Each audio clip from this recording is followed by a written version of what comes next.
D G I S I की तैनाती के इख्तियार पर फौज और सियासी क़यादत में रस्साकशी पहली बार नहीं हुई। तारीख में पहले भी ऐसे वाक़यात की बाज़गश्त रही है जब फौज और हुकूमत के माबैन तनाज़ात सामने आते रहे हैं। आप सुन रहे हैं ऑडियो स्टोरी। बेनज़ीर भुट्टो के पहले दौरे हुकूमत में फौज और हुकूमत के माबैन तनाज़ा उस वक्त हुआ जब उस वक्त की वज़ीर आज़म बेनज़ीर भुट्टो ने एक retired lieutenant general Shamsur Rahman Kallu को DGISI तैनात कर दिया और उस तैनाती को फौज में ज़्यादा पसंद नहीं किया गया। दिफाई तज्ज़ियाकार उमर फारूक उस तैनाती के बारे में बताते हैं। अच्छा, बेनज़ीर के दौर में कुछ इस तरह हुआ था कि बेनज़ीर जब इक़्तिदार में आई 1988 के इलेक्शंस के बाद, तो उनका हुकूमत का करने का भी पहला मौका था और फ़ौज से डायरेक्टली डील करने का भी पहला मौका था, इसलिए नातजुर्बाकार थी। और उन्होंने किया ये कि एक दिन उन्होंने जनरल असलम बेग जो chief of the army staff थे, उनको कॉल की और उनको ये बताया, अपने फ़ैसले से उन्होंने मुत्तला किया कि मैं एक retired lieutenant general Shamsur Rahman Kallu को DGISI अपॉइंट करना चाहती हूँ। अच्छा, शम्सुर रहमान कल्लू का तारुफ कुछ इस तरह के है कि वो ज़ियाउल हक के करीबी साथी थे, लेकिन वो इस तरह कोई सूरत हाल बनी थी कि उन्होंने मार्शल आर्ट ड्यूटीज़ करने से इनकार कर दिया था। इसलिए बेनज़ीर भुट्टो के मंजूर नज़र ठहरे और बेनज़ीर भुट्टो ने उनको DGISI अपॉइंट कर दिया। कहते ये हैं कि जनरल असलम बेग ने बेनज़ीर को समझाने की कोशिश की कि वो एक रिटायर्ड लेफ्टिनेंट जनरल को अपॉइंट ना करें DGISI, क्योंकि फौज की हाई कमान इस अमल को पसंद नहीं करेगी। लेकिन बेनज़ीर ने बात नहीं मानी और अपॉइंट कर दिया। हुआ ये उसके बाद कि असलम बेग और फौज की हाई कमान ने DGISI को बिल्कुल साइडलाइन कर दिया।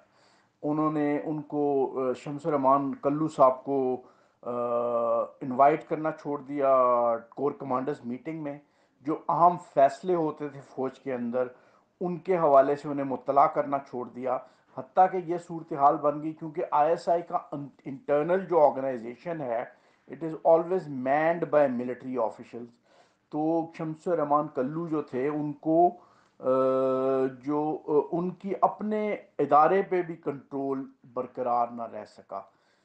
ये सूरत हाल बन गई कि वजीर आजम हाउस में शमसुर रहमान कल्लू को नो क्लू कल्लू कहा जाने लगा, यानी बेखबर कल्लू कहा जाने लगा। 12 अक्टूबर 1999 का दिन भी पाकिस्तान की फौजी और सियासी तारीख का एक अहम दिन बना, क्योंकि उस रोज मुल्की तारीख में पहली बार एक हाजिर सर्विस ISI चीफ को गिरफ्तार किया गया। उस रोज उस वक्त के सिविल और फौजी सरबराह के दरमियान इख्तलाफात अपने मंतकी अंजाम को पहुंचे थे, जिनका आगाज उस नुक्ताए अंजाम से ठीक एक बरस कबल पाकिस्तान की सबसे ताकतवर इंटेलिजेंस एजेंसी ISI के सरबराह की तकर्री से हुआ था। अच्छा, जो अपॉइंटमेंट हुई DGISI की 7 अक्टूबर 1998 को, ज़ियाउद्दीन लेफ्टिनेंट जनरल ज़ियाउद्दीन को DGISI अपॉइंट किया गया। सुनने में उस वक्त भी सुनने में ये आता था कि जनरल मुशर्रफ जो हैं, वो जनरल अजीज़ खान जो उनके करीबी साथी थे और पहले ISI में सर्व कर चुके थे, उनको DGISI वो अपॉइंट करना चाहते थे।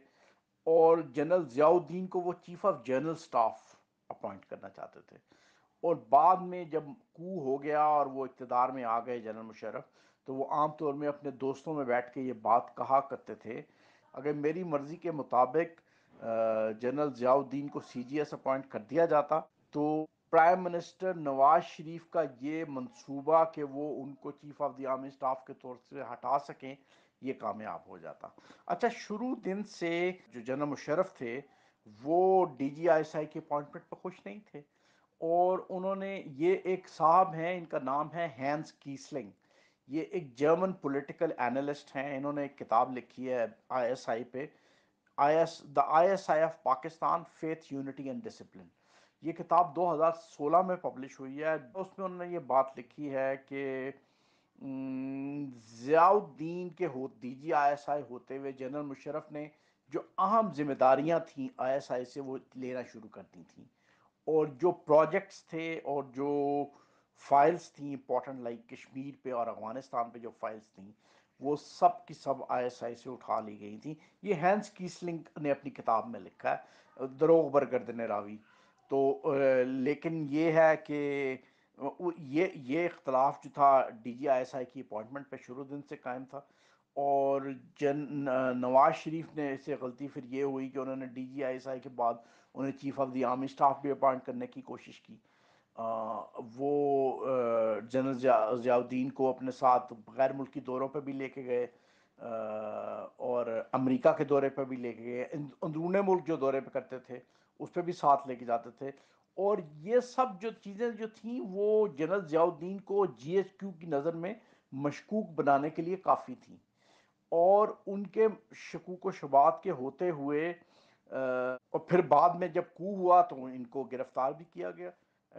جنرل ضیاء الدین کو پرائم منسٹر ہاؤس سے گرفتار کیا گیا اور 111 بریگیڈ نے گرفتار کیا.